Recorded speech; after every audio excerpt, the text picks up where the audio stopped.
बिन खात्याचं सरकार आहे. मुख्यमंत्री आहेत, त्यांच्याकडे कोणती खाती आहेत कोणी सांगू शकत नाही. ते गृहमंत्री आहेत का, नगरविकास खात्याचे मंत्री आहेत का, सामान्य प्रशासन त्यांच्याकडे आहे का, उपमुख्यमंत्री अजित पवार आहेत, नेहमीप्रमाणे त्यांच्याकडे अर्थ व नियोजन खातं आहे का, त्यांनाही माहीत नाही.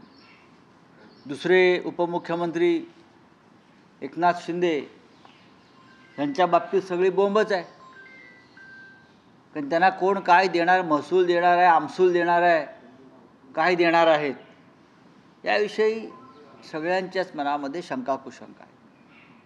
तब्बल साधारण 1 महिन्याने मंत्रिमंडळानं शपथविधी घेतला. बहुमत असलेल्या सरकारनं 40 जणांचं काल मंत्रिमंडळ शपथ घेताना आम्ही पाहिलं. खरं म्हणजे साधारण शपथ घेतल्यावरती तासात दीड तासामध्ये खाते वाटपाची यादी जाहीर होते.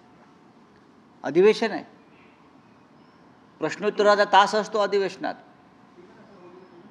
कोणी कोणत्या खात्याची उत्तरं द्यायची, काय सगळ्याच खात्याची उत्तरं फडणवीस देणार आहेत का अधिकाऱ्यांना त्या त्या खात्याच्या सचिवांना बोलवणार आहेत. एकंदरीत सरकारमध्ये मंत्रिमंडळामध्ये राज्य चालवण्याच्या बाबतीमध्ये गोंधळ दिसतो. नाही, अधिवेशन कुचकामी करण्याचा प्रयत्न सरकारतर्फे केला जाईल. या राज्यामध्ये असंख्य प्रश्न आहेत, विशेषतः कायदा आणि सुव्यवस्थेचा आणि भ्रष्टाचाराचा.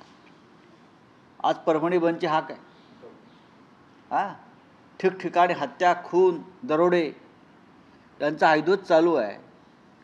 अधिवेशन कुचकामी कसं ठरेल?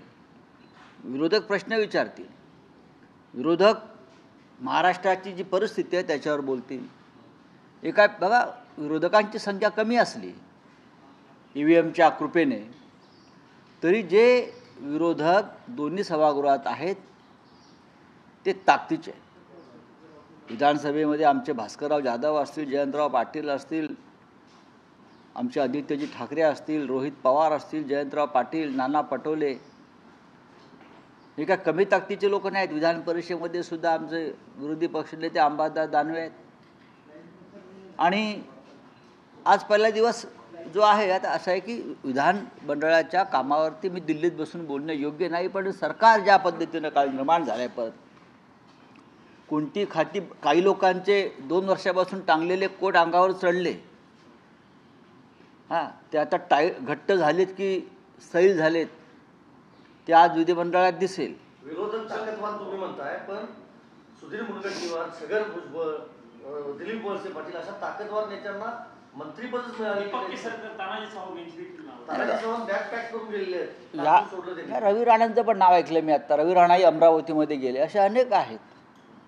आणि असं कळलं की 2.5 वर्षाचा फॉर्म्युला आहे. खरं म्हणजे त्यांनी 6-6 महिन्याचा फॉर्म्युला केला असता तर सगळ्यांना मंत्रिपदं मिळाली असती.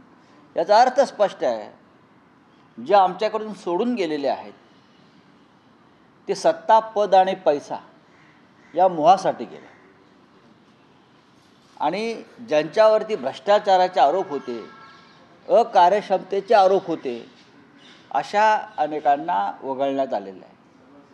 छगन भुजबळ यांना वगळण्यामागे जातीय राजकारण आहे.